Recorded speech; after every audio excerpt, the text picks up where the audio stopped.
জীবনে তো অনেক ভিডিও দেখেছেন, কখনো কি আপনার সামনে এরকম কোনো ভিডিও পড়েছে যেখানে বাচ্চাদের হাত পা থাকা সত্ত্বেও তাদেরকে হাত দিয়ে না ধরে ফ্যান করতে হয়? তো আজ আমরা আপনাদেরকে এমন একটা ভিডিও দেখাবো যেখানে হাত থাকা সত্ত্বেও তাদেরকে হাত দিয়ে না ধরে ফ্যান করতে হয়। তো এর ভিতরে কিছু হাস্যকর কাহিনী রয়েছে, তো আপনারা দেখতে থাকেন।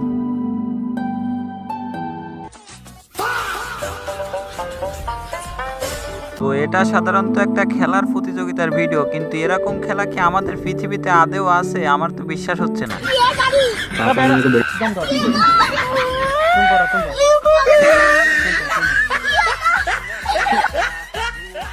আসলে ভাই, মানুষ কতটা পরিমাণ জাউরা হইলে এমন প্রতিযোগিতার আয়োজন করতে পারে?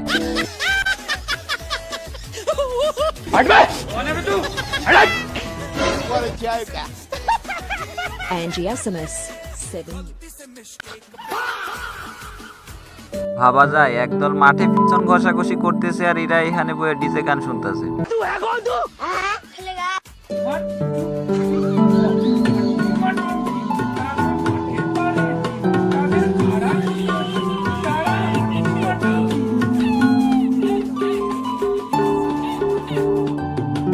মানে কি আর বলবো, এত ঘষাঘষি করার পরে এই চুপ নাই বলে পাস্ট হয়েছে, কি ভাবা যায়?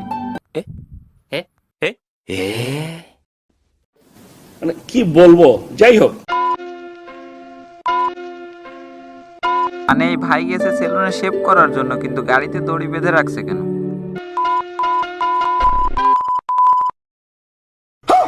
গয়া। ও, তার মানে এই ব্যাপার, এই কারণেই দড়ি বেঁধে রাখছিল। মানে কি বলবো, যাই হোক।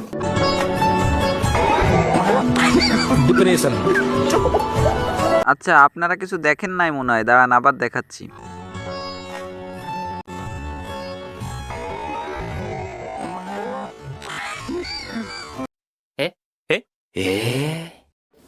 মানে কি বলবো, যাই হোক।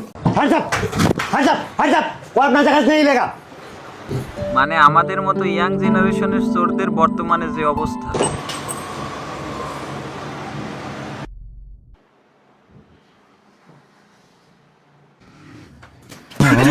আরে ভাই, এটা কোনো কথা?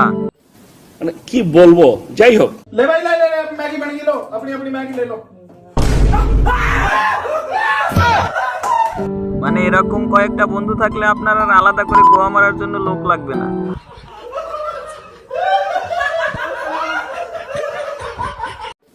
মানে কি বলবো, যাই হোক। মানে জীবনে শুধু শুনে গেছেন যে চোরের উপরে বাটপাড়ি হয়, এটা আজকে নিজ চোখে দেখে নিন।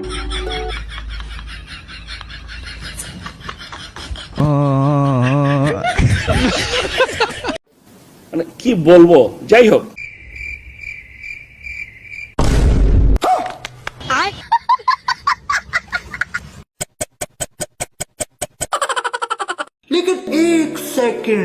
মানে চোরের উপরে বাটপাড়ি পর্যন্ত তো ঠিকই ছিল, কিন্তু এখানে তো এবারে সবই চোর। ও, এবার মনে হয় গাড়ির আসল মালিক আসছে।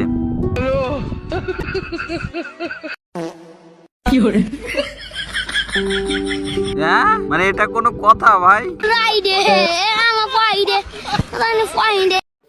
মানে কি বলবো, যাই হোক।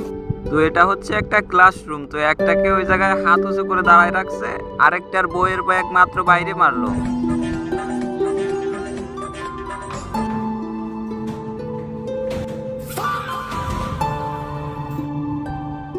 মানে এটা কোনো কথা? এরকম ক্লাসমেট থাকলে আর আলাদা করে শত্রুর প্রয়োজন হয় না। তো guys, next video coming soon. তো দেখার জন্য অবশ্যই চ্যানেলটাকে সাবস্ক্রাইব করে রাখবেন। তো আজকের মতো এই পর্যন্তই, দেখা হচ্ছে পরবর্তী কোনো ভিডিও। ততক্ষণ পর্যন্ত ভালো থাকুন, সুস্থ থাকুন, বাই বাই।